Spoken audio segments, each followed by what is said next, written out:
So the new Snow White is going to be an abomination. How do we know it's going to be an abomination? Well, first we had those pictures that showed that Snow White's 7 dwarves are actually 6 large people, like normal-sized people, and 1 little person. But now we actually have some verbiage from the lady who is Rachel Zegler, who is playing Snow White. Again, it's kind of weird because the left is very big on the distinction between white and brown. Right? They're very big on this, racially speaking. And so Rachel Zegler is, of course, diverse. She's a person of diverse background because she's Hispanic. As I've said before, Snow White is a story about a woman whose skin is as white as snow.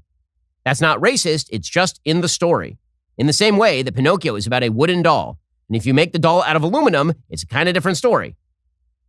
Well, I noticed that now she is saying some things about what Snow White is going to be about. So Kathleen Kennedy, the entire crew over at Disney headquarters have decided that never again will they do a traditional fairy tale, because traditional fairy tales are very often about boys being heroes and girls falling in love with boys. And that can't be. That can't be at all. No more of this.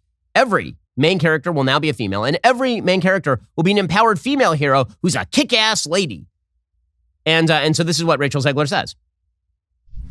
You said you were bringing a modern edge to it on stage. What do you mean by that? I just mean that it's no longer 1937, and we absolutely wrote a Snow White that is not going to be saved by the prince. She's not going to be saved by the prince, and she's not going to be dreaming about true love. She's dreaming about becoming the leader she knows she can be, and the leader that her late father told her that she could be if she was fearless, fair, brave, and true.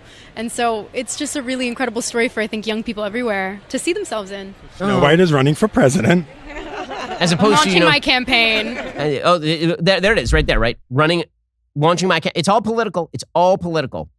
So why not take a piece of IP, like Snow White? First of all, one of the great animated IPs ever, and wreck it. You could do that. Also, you could take a fairy tale that has been so durable that it has lasted for centuries, and we'll just destroy it. We'll make it the same female empowerment story that every single Disney movie has been for the last 20 years. We'll do that, except more so. She's not dreaming of true, because girls, by the way, girls should definitely not dream of true love. It'd be very, very bad for girls to dream of true love. Instead, what they have to dream of is being a single wine/cat lady at 40 years old and maybe making partner at the big firm before realizing it's too late, she should have frozen her eggs. That is what we can all aspire to be. No more of this true love talk. Love, bad. Now, what's weird is that no matter how much you tell little girls that they shouldn't aspire to true love, they still do. And then when they don't find it, they're very unhappy. I'm sorry to break it to you, but feminism has been a giant fail along these lines. The natural orientation of woman is to find man and to settle down with man and to have children with man. And the natural orientation of man is to find woman and leave his father and mother and cleave to woman and have children and protect them. I'm sorry to break it to Disney that this is the case, and that no matter how many times you try to re-engineer the children, it's going to fail. It'll fail not because they won't listen. They will, but then they will be failures because they will have listened to bad advice. She's dreaming about the leader she knows she can be. Yes, she too can be a girl boss. Snow White, the story of girl bossing. So I think we can all very much look forward to the magic of single wine/cat lady and the 6 average-sized people of diverse racial and sexual orientations, plus 1 dwarf. I know I'll be looking forward to that with bated breath. It'll be phenomenal. Now, it is important if you're a responsible person just to have life insurance. Okay, you need to have it. You're an adult, you got kids, you got a wife, you got dependents.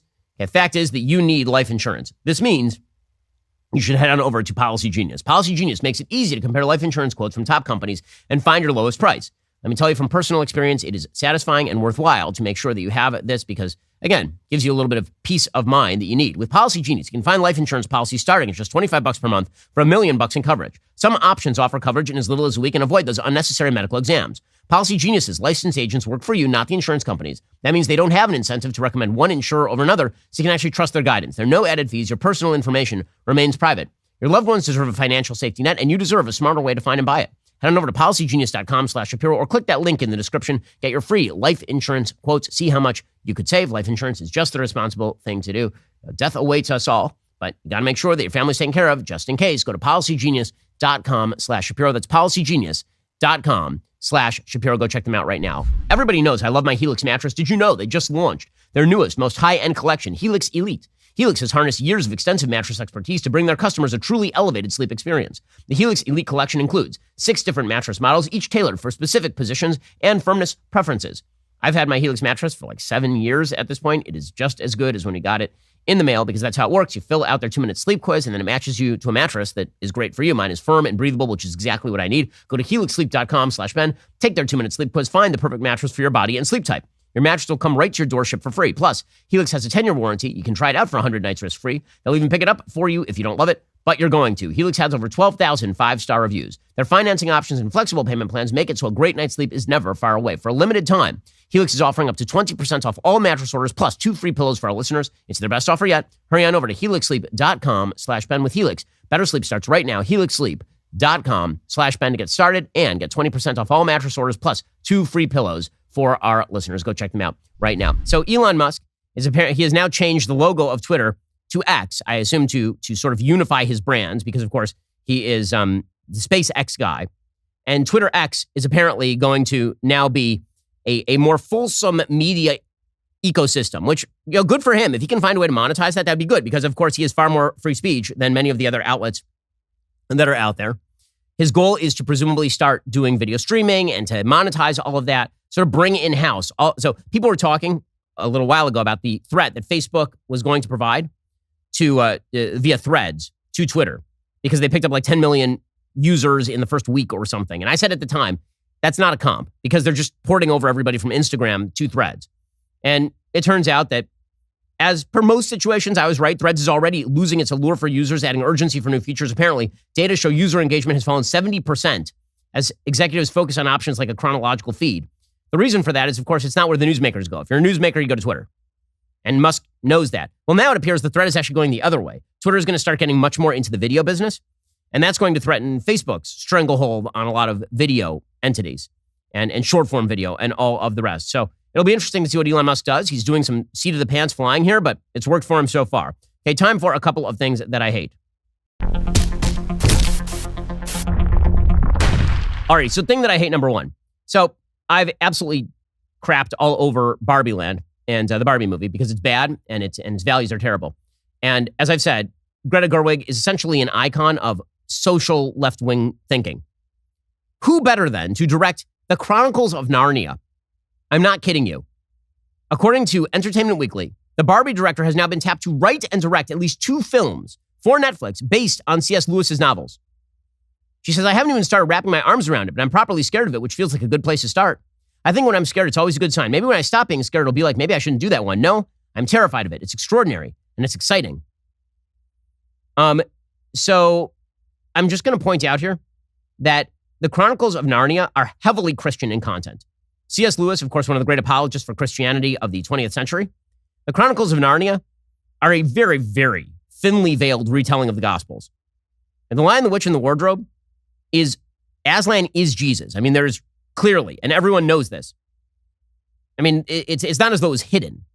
In the same way that the subtext of Barbie is not subtext, it's just text. The subtext of the Chronicles of Narnia is not subtext, it is just text.